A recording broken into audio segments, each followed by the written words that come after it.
Moving on, with Joe Biden's first trip to West Asia as president planned for July, his administration has reportedly urged Israel to not take any unilateral steps before the visit, which could jeopardize ties with the Palestinian Authority.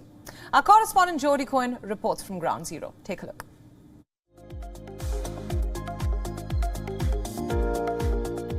Thank you, Mr. President. Relations between the Palestinian Authority and the US, which was strained under former President Trump, have improved since President Biden took office, with Washington restoring hundreds of millions of dollars in aid to the Palestinians.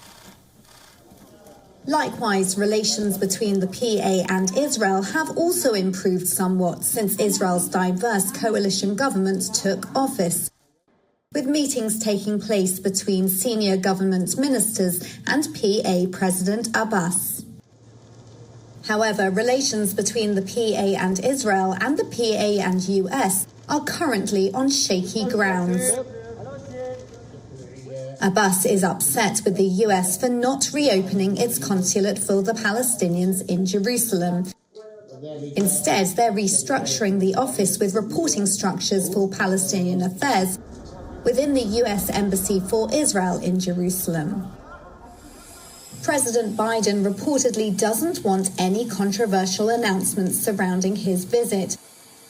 The US is concerned about a plan to advance construction in the E1 area between Jerusalem and the Israeli city of Ma'ale Adumim in the West Bank.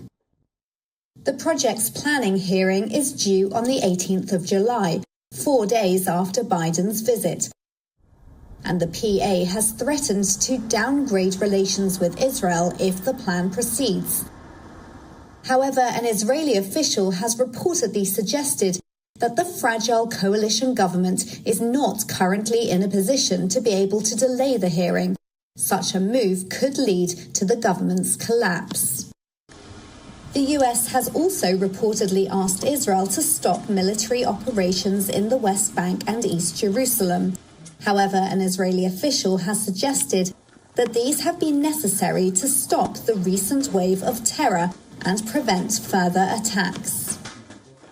President Abbas appears to be increasingly unhappy with what he perceives to be the Biden administration's failure to reverse measures implemented by the Trump administration. He would reportedly like the Palestinian Liberation Organization's diplomatic mission in Washington to be reopened, and for the US to reverse legislation calling the PLO a terror organization. This is Jody Cohen for WION World is One.